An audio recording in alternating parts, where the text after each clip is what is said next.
Hi guys, welcome to my channel. Please subscribe my channel. The Haunting of Mystery Road. The invitation came in the form of an old parchment, weathered and yellowed with age. It arrived in my mailbox one dreary afternoon, tucked between bills and junk mail, like a forgotten relic from another time. Curiosity piqued, I carefully unfolded the parchment, my fingers trembling with excitement. Scrawled in elegant script were the words: "You are invited to join an expedition to explore the mysteries of Mystery Road. Meet at the crossroads at dusk, if you dare." No signature, no return address, just those cryptic words, dangling like a tantalizing carrot before my eyes. It was a call to adventure, an opportunity to uncover the secrets of a place shrouded in myth and legend. I knew I should have been skeptical, should have dismissed the invitation as a prank or a hoax. But there was something about it that spoke to me, something that stirred the dormant spirit of adventure within my soul. And so, against my better judgment, I found myself standing at the crossroads at dusk, the air heavy with anticipation and the distant rumble of thunder echoing in the distance. As I waited at the crossroads, I was joined by a handful of fellow adventurers, strangers drawn together by a shared curiosity and a thirst for adventure. There was Sarah, a spirited young woman with a mischievous glint in her eye, James, a seasoned explorer with a rugged charm and a devil-may-care attitude, and Emily, a quiet, reserved soul whose keen intellect belied her gentle demeanor. Together, we set out into the fading light, our footsteps echoing against the cobblestones as we made our way down Mystery Road. The air was thick with the scent of damp earth and decaying leaves, the trees looming overhead like silent sentinels, guarding the secrets of the forest. As we walked, Sarah regaled us with tales of the road's haunted past, of travelers who had vanished without a trace, of strange lights and eerie whispers that seemed to emanate from the darkness itself.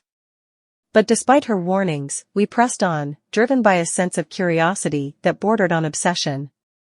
As we ventured deeper into the forest, the air grew thick with tension, the shadows closing in around us like a suffocating blanket. Every sound seemed magnified in the darkness, the rustle of leaves, the snap of twigs beneath our feet, the distant howl of a lone wolf. But despite the eerie atmosphere, we pressed on, our lanterns casting feeble pools of light that danced across the forest floor. With each step, the sense of foreboding grew stronger, the feeling that we were being watched by unseen eyes lurking in the shadows. Suddenly, James stopped in his tracks, his hand held up in a silent gesture for us to halt. With a furrowed brow, he pointed to something glinting in the underbrush, a small, metallic object half buried in the dirt. Curiosity getting the better of us, we approached the object cautiously, our hearts pounding in our chests. With trembling hands, James reached down and plucked it from the ground, revealing it to be a tarnished locket, its surface engraved with strange symbols and sigils. As we examined the locket, a sense of unease settled over us, the feeling that we had stumbled upon something far more sinister than we had ever imagined. But despite our misgivings, we could not tear our eyes away from the locket, drawn to it by some unseen force that seemed to pulse with dark energy. With the locket in hand, we continued our journey deeper into the forest, our senses on high alert for any sign of danger. But despite our vigilance, we could not shake the feeling that we were being led deeper into a trap, lured by the promise of untold riches and forbidden knowledge. As we walked, the trees seemed to close in around us, their twisted branches reaching out like gnarled fingers grasping for our souls. The air grew thick with the scent of rot and decay, the ground beneath our feet slick with moss and fallen leaves. Suddenly, we heard the sound of whispers echoing through the darkness, their voices soft and melodic yet filled with a sense of menace that sent shivers down our spines. With growing unease, we realized that we were not alone, that there were other beings lurking in the shadows, watching us with eyes as black as the night itself.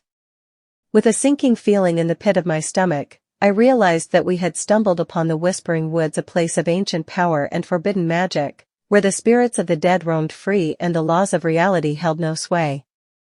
As we ventured deeper into the Whispering Woods, the whispers grew louder, their voices swirling around us like a cacophony of madness. With each step, the sense of foreboding grew stronger. The unseen eyes seemed to follow our every move, and the air grew colder, chilling us to the bone. With trepidation gnawing at our hearts, we pressed on through the Whispering Woods, the eerie whispers growing louder with each passing moment. It was as if the very forest itself was alive, whispering secrets that were not meant for mortal ears. As we walked, I couldn't shake the feeling that we were being watched by something ancient and malevolent, lurking in the shadows just beyond our sight. The hairs on the back of my neck stood on end, and a cold sweat broke out across my brow as the oppressive weight of the forest bore down upon us. Suddenly, Sarah let out a cry of alarm, pointing ahead to where the trees seemed to part to reveal a clearing bathed in moonlight. At its center stood an ancient stone altar, its surface engraved with strange symbols and glyphs that seemed to pulse with an otherworldly energy. Without a word, we approached the altar, drawn to it by an irresistible force that seemed to emanate from its very core. As we reached out to touch its surface, a sense of dread washed over me, the feeling that we were tampering with forces beyond our comprehension. But before we could react, the ground began to tremble beneath our feet, and the air grew thick with the scent of sulfur and decay. With a deafening roar, the earth split open, revealing a gaping chasm that seemed to lead down into the very depths of hell itself. With mounting horror, we realized that we had stumbled upon something far more sinister than we had ever imagined, a gateway to the realm of the dead, where ancient evils lurked and unspeakable horrors awaited those foolish enough to trespass. With the ground crumbling beneath our feet, we had no choice but to flee, the echoes of our footsteps reverberating through the forest as we raced to escape the yawning maw of the chasm. But even as we ran, I could feel the pull of the abyss tugging at my soul, drawing me inexorably closer to its dark embrace. With a cry of desperation, I reached out to grab hold of Sarah's hand, the two of us stumbling and falling as we struggled to maintain our footing. But it was no use, the earth seemed to swallow us whole, dragging us down into the depths of the abyss with a force that left us breathless. As we fell, the darkness closed in around us, suffocating us with its cold embrace. I could hear the screams of my companions echoing through the darkness, their voices filled with terror and despair as they too succumbed to the abyss. And then, just when I thought all hope was lost, I felt something brush against my hand, a glimmer of light cutting through the darkness like a beacon of hope in the night. With a surge of adrenaline, I reached out to grab hold of it, clinging to it with all my strength as it pulled me back from the brink of oblivion. With a gasp, I emerged from the darkness, my body racked with exhaustion and my mind reeling from the horrors I had witnessed.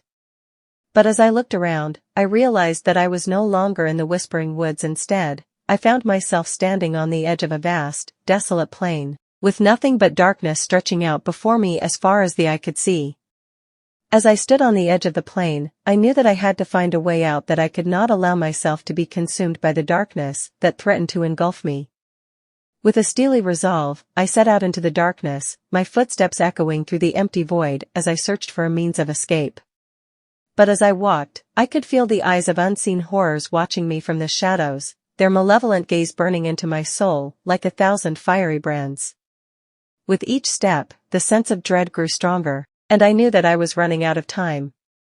And then, just when I thought I could take no more, I saw a glimmer of light shining in the distance, beckoning me forth like a guiding star in the night. With a renewed sense of purpose, I quickened my pace, the light growing brighter with each passing moment until it enveloped me in its warm embrace. And then, with a blinding flash, the darkness was banished, replaced by the familiar sights and sounds of the world above.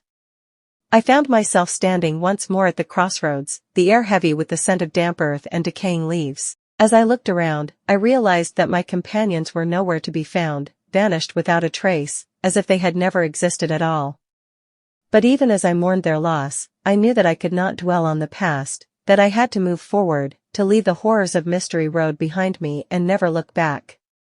And so, with one final glance over my shoulder, I set out into the fading light, the echoes of my footsteps reverberating through the empty night as I walked away from the darkness that had threatened to consume me. And though I knew that the memory of Mystery Road would haunt me for the rest of my days, I also knew that I had emerged stronger, wiser, and more determined than ever to face whatever horrors the future might hold.